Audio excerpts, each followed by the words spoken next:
Buenas tardes, queridos estudiantes.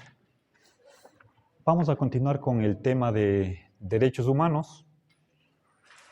En la clase anterior vimos un análisis de 5 componentes que tenían los derechos, y recordemos brevemente. El autor de ese análisis es Alan Gewirth. A ver, no estoy seguro si es que es con doble L. ¿Sí?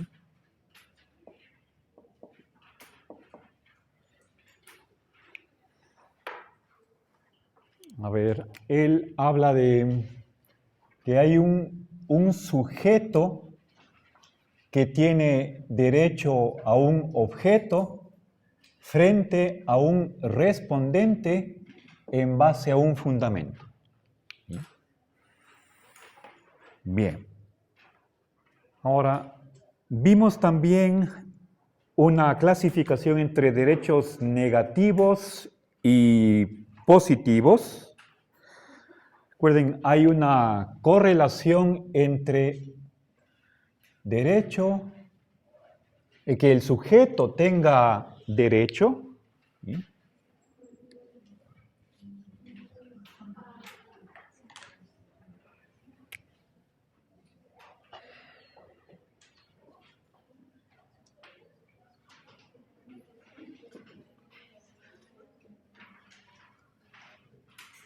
Y por otra parte, el respondente tiene ¿qué cosa? Un deber. ¿Sí? Bien. A derechos negativos corresponden obligaciones negativas y a derechos positivos corresponde obligaciones positivas de dar o hacer. ¿Sí? Bien.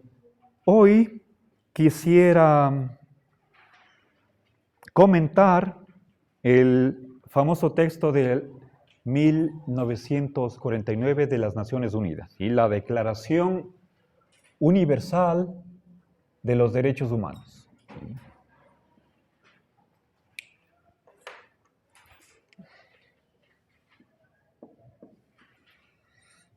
Bien. Ustedes tienen ese texto y está procesado. Es un hito fundamental. Veamos algunas de las partes más sobresalientes. A ver, y para ello quisiera seguir este orden que nos presenta Gewirth. Empecemos por el portador o el titular de los derechos.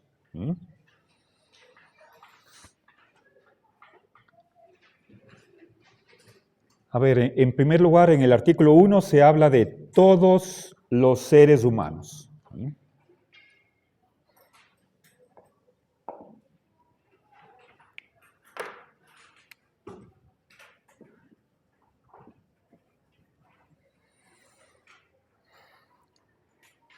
El artículo 16 habla de la familia.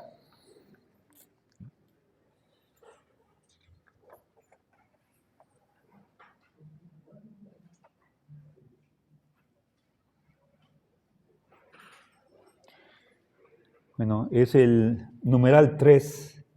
Dice, la familia es el elemento natural y fundamental de la sociedad y tiene derecho a la protección de la sociedad y el Estado.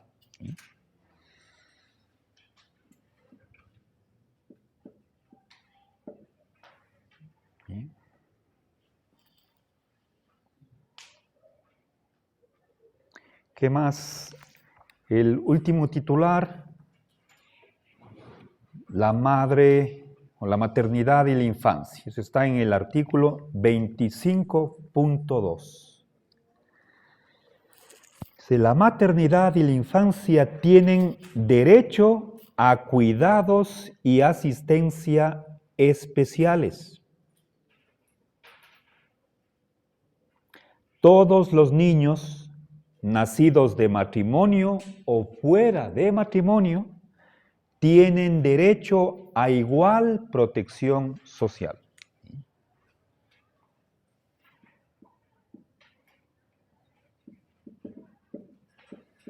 Bien, entonces tenemos ahí 3 tipos de portadores de derechos, o 4. Pasemos al siguiente elemento, la naturaleza. ¿Sí? ¿Cómo son esos derechos? En esta declaración se mencionan 2 cosas. A ver.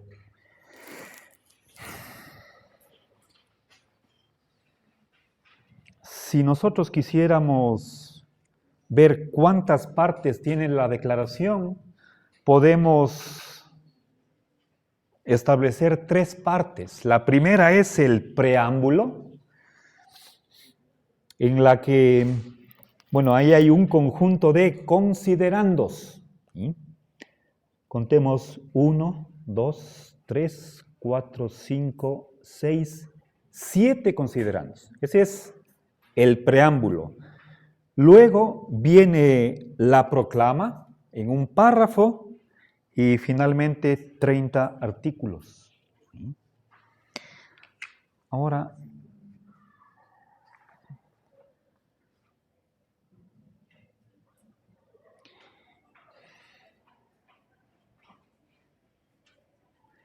en el quinto considerando se habla de igualdad de derechos de hombres y mujeres.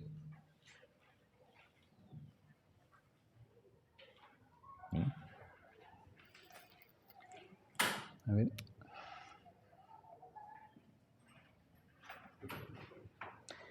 Derechos iguales.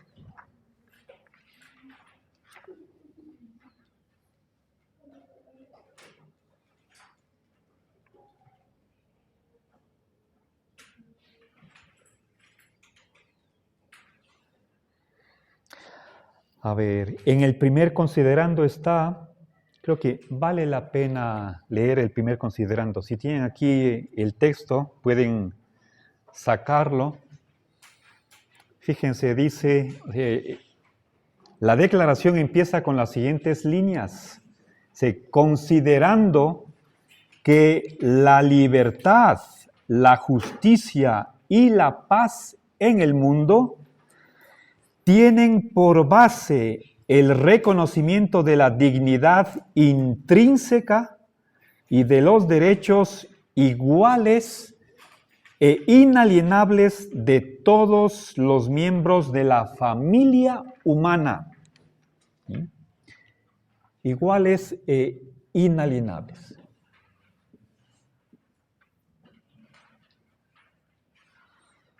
Bien. Ahora, recordemos que, perdón, es 1948.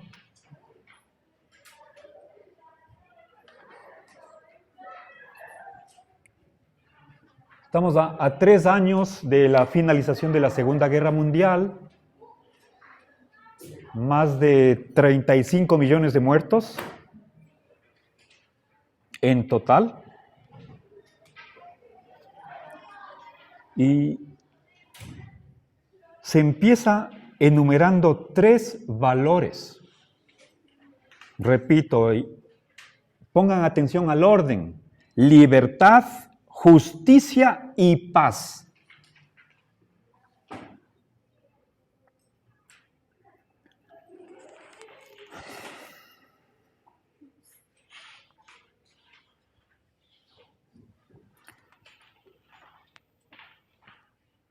Si yo les preguntara a ustedes,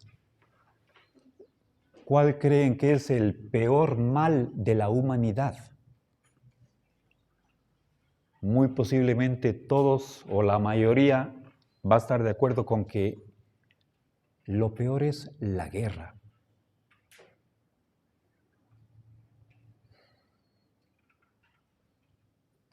Lo más bárbaro, salvaje, inhumano, la guerra. bombardeos.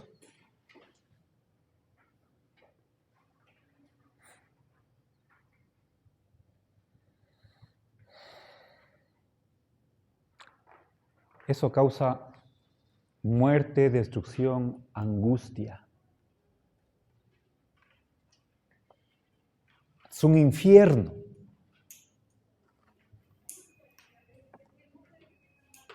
Uno no está pensando en ir al trabajo, mandar a los niños a la escuela. Uno piensa en huir. ¿A dónde? No sabemos.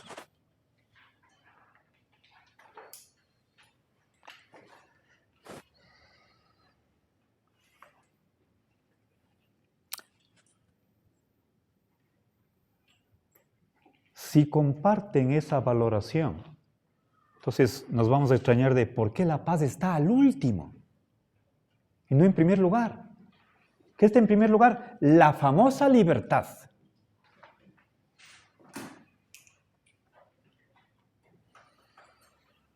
Justicia viene en segundo lugar, puesto secundario. ¿Sí? Bien, bueno. Entonces, desde el primer considerando se salen aquí dos características de los derechos. Esta palabra inalienable les puede parecer un poco rara. No sé si saben exactamente qué significa esto. Es una palabra compuesta y el prefijo in significa no. ¿Y qué es alienar? Tiene un origen latino. Alienar es quitar o suprimir. ¿Sí? Entonces, inalienable significa que nadie nos puede quitar. ¿Sí? Ni siquiera el propio titular. Son irrenunciables. Entonces están concebidos como derechos deberes, derechos obligatorios. ¿Sí? Obviamente, sabemos que desde el punto de vista filosófico, podemos discutir cualquier cosa. No es que todo lo que está aquí es palabra de Dios. Por supuesto que es un grandísimo avance. Es primera vez en la historia que se hace una declaración a nivel mundial. La primera declaración de los derechos del ser humano es de 1789, en la Revolución Francesa. Pero eso es declaración en Francia. Acá tenemos una declaración universal. Todas las naciones miembros de la ONU hicieron esta declaración. No todos votaron a favor, ¿sí?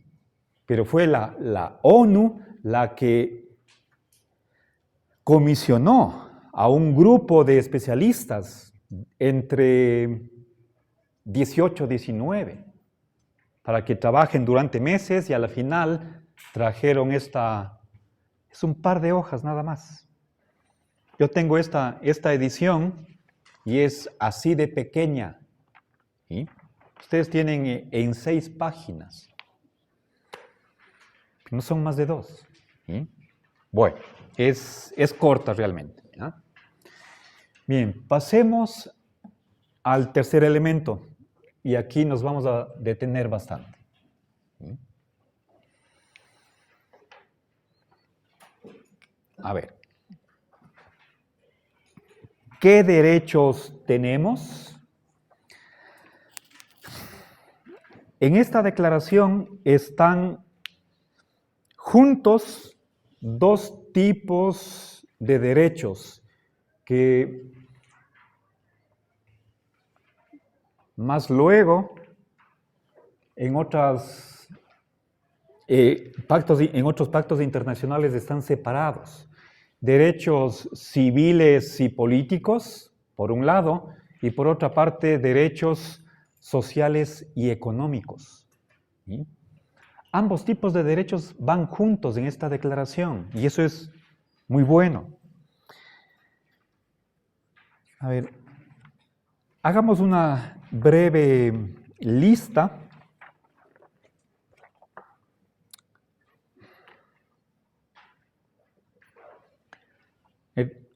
En el artículo 3 se menciona vida y seguridad.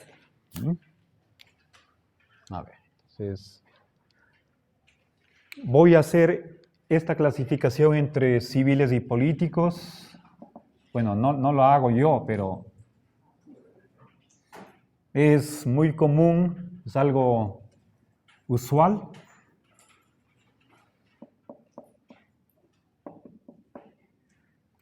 Derechos, por otra parte, voy a abreviar con DES, derechos económicos y sociales. ¿Sí?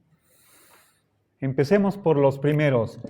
Miren, estas dos palabras etimológicamente significan lo mismo. En griego, polis es la ciudad-estado, como por ejemplo Atenas, Esparta. ¿Sí? En cambio, civil viene de civis, cives. Civis, eso es... A ver, civitas es ciudad. Civis es ciudadano. El que vive en una ciudad. ¿Sí? Entonces, estamos pensando en una organización política. Los derechos que tienen los que pertenecen a una sociedad. ¿Sí?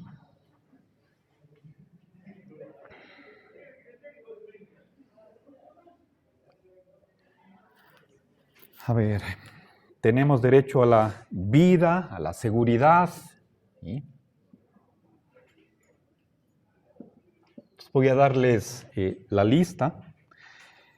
El artículo número 5 habla de no ser torturado. Eso es importantísimo. Derecho negativo. No tortura.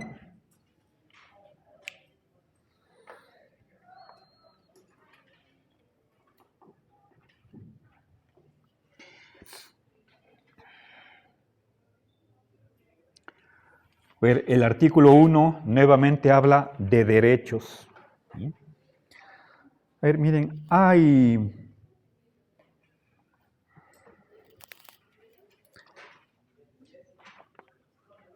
un principio que dice que cuando se hace una enumeración, es decir, una lista, lo que va en primer lugar es lo prioritario. Si se hace una jerarquía, no es lo mismo primer puesto que segundo, tercero o cuarto. Entonces, les leí el primer considerando, les voy a leer el artículo 1. Dice, todos los seres humanos nacen libres e iguales en dignidad y derechos, y dotados como están de razón y conciencia, deben comportarse fraternalmente los unos con los otros. ¿Ok? Bien. Nuevamente la igualdad de derechos. ¿Sí?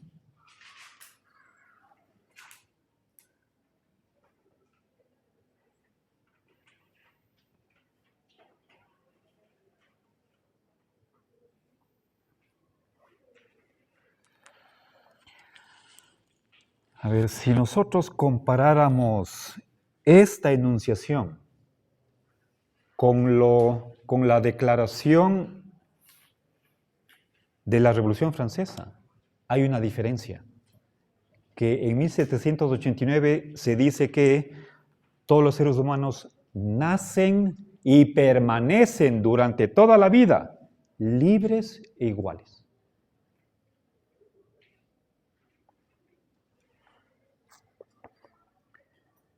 Seguramente la comisión sabía Estaban ahí juristas, historiadores.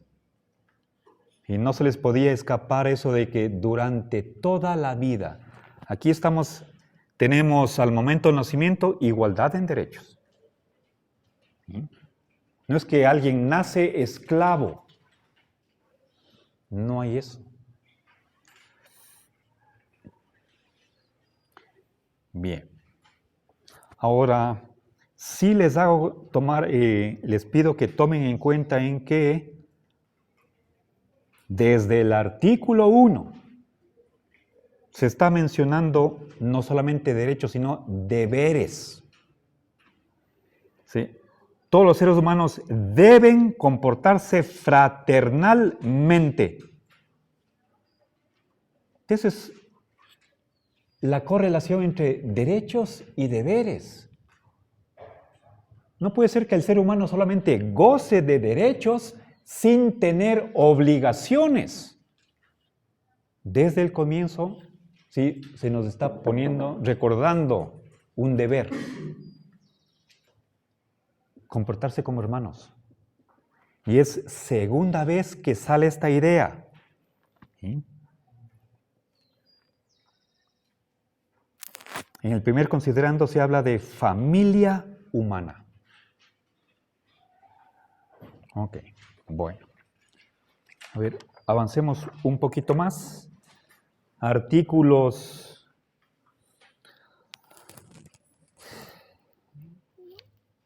El artículo 7 habla de igual protección de la ley, protección contra toda discriminación. ¿Sí? Los artículos del 9 al 11 son derechos procesales. ¿Sí? Veamos en qué consisten estos. El 9 dice, no detención, apresamiento o destierro arbitrarios, es decir, sin por qué. El 10, derecho a ser oído ante tribunal imparcial para el examen de acusación. 11, presunción de inocencia.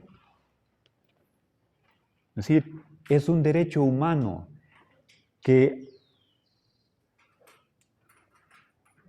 a nadie se le pueda considerar culpable a menos que haya una prueba de eso, en ausencia de la cual uno tiene derecho a ser considerado inocente y derecho a garantía para su defensa. Todos tenemos derecho a que nos defienda un abogado. Dice, no ser condenado por actos no delictivos. Si es que algo no está en la ley, nadie nos puede acusar.